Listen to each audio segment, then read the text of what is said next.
ರಾಷ್ಟ್ರಧ್ವನಿ ನ್ಯೂಸ್ಗೆ ಸ್ವಾಗತ. ವೆಂಕಟರಾಜಪುರ ಗ್ರಾಮದ ಸರ್ವೆ ನಂಬರ್ 40ರ ಅಲೆಮಾರಿ ಕೊರಮ ಸಮುದಾಯದ ಭೂ ಹಕ್ಕಿಗಾಗಿ ಮಹತ್ವದ ಭೇಟಿ. ಮಂಡ್ಯ ಜಿಲ್ಲೆ ಕೆಆರ್ಪೇಟೆ ತಾಲೂಕು ಸೀಳುನೂರು ಹೋಬಳಿ ವೆಂಕಟರಾಜಪುರ ಗ್ರಾಮದ ಸರ್ವೆ ನಂಬರ್ 40ರ ಸರ್ಕಾರಿ ಗೋಮಾಳ ಜಮೀನಿನ ದರಖಾಸು ಹಾಗೂ ಅಲೆಮಾರಿ ಕೊರಮ ಸಮುದಾಯದ ಸುಮಾರು 31 ಕುಟುಂಬಗಳ ಸಾಗುವಳಿ ಚೀಟಿ ನೀಡುವ ವಿಷಯದ ಸಂಬಂಧಿಸಿದಂತೆ ಇಂದು ಕೆಆರ್ಪೇಟೆ ಕ್ಷೇತ್ರದ ಮಾನ್ಯ ಶಾಸಕರು ಶ್ರೀ ಮಂಜುನಾಥ್ ರವರನ್ನ ಭೇಟಿ ಮಾಡಿ ಮನವಿ ಸಲ್ಲಿಸಲಾಯಿತು. ಈ ಸಂದರ್ಭದಲ್ಲಿ ಹಲವು ವರ್ಷಗಳಿಂದ ನ್ಯಾಯಕ್ಕಾಗಿ ಕಾಯುತ್ತಿರುವ ಅಲೆಮಾರಿ ಕೊರಮ ಸಮುದಾಯದ ಕುಟುಂಬಗಳಿಗೆ ಶೀಘ್ರವಾಗಿ ಸಮಿತಿಯಲ್ಲಿ ಸಭೆ ನಡೆಸಿ ನ್ಯಾಯ ಒದಗಿಸಿ ಸಾಗುವಳಿ ಚೀಟಿ ನೀಡುವಂತೆ ಮನವಿ ಮಾಡಲಾಯಿತು.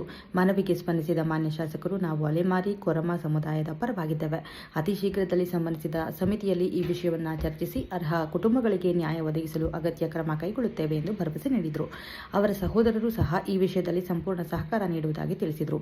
ಅನಂತರ ವರ್ಗಾವಣೆಯಾಗಿರುವ ಹಿಂದಿನ ತಹಶೀಲ್ದಾರ್ ಶ್ರೀ ಅಶೋಕ್ ಅವರ ಬದಲಿಗೆ ಅಧಿಕಾರ ವಹಿಸಿಕೊಂಡಿರುವ ನೂತನ ತಹಶೀಲ್ದಾರ್ ಅವರನ್ನು ಭೇಟಿ ಮಾಡಿ ಸಮಸ್ಯೆಯ ಸಂಪೂರ್ಣ ವಿವರ ಮನವರಿಕೆ ಮಾಡಲಾಯಿತು. ಅವರು ಸಹ ವಿಷಯವನ್ನು ಗಂಭೀರವಾಗಿ ಪರಿಗಣಿಸಿ ಅತಿ ಶೀಘ್ರದಲ್ಲಿ ಸಮಸ್ಯೆ ಬಗೆಹರಿಸಲು ಅಗತ್ಯ ಕ್ರಮ ಕೈಗೊಳ್ಳುವುದಾಗಿ ತಿಳಿಸಿದರು. ಪರಿಶಿಷ್ಟ ಜಾತಿ, ಪರಿಶಿಷ್ಟ ಪಂಗಡ ಹಾಗೂ ಅಲೆಮಾರಿ ಸಮುದಾಯಗಳ ಹಕ್ಕುಗಳ ರಕ್ಷಣೆಗಾಗಿ ಶೋಷಿತರು ಮತ್ತು ಕಟ್ಟಕಡೆಯ ಜನಸಾಮಾನ್ಯರ ನ್ಯಾಯಕ್ಕಾಗಿ ನಮ್ಮ ಹೋರಾಟ ಮುಂದುವರಿಯಲಿದೆ. ಡಾಕ್ಟರ್ ಭೀಮಪುತ್ರಿ ನಾಗಮ್ಮ, ಸಂಸ್ಥಾಪಕ ರಾಜ್ಯಾಧ್ಯಕ್ಷರು, ಕರ್ನಾಟಕ ಪರಿಶಿಷ್ಟ ಜಾತಿ ಪರಿಶಿಷ್ಟ ಪಂಗಡ ಮಹಿಳಾ ಸಬಲೀಕರಣ ಹೋರಾಟ ಸಮಿತಿ, ಬೆಂಗಳೂರು. ಕ್ಷಣ ಕ್ಷಣ ಮಾಹಿತಿಗಾಗಿ ವೀಕ್ಷಿಸಿ ರಾಷ್ಟ್ರಧ್ವನಿ ನ್ಯೂಸ್ ಕನ್ನಡ.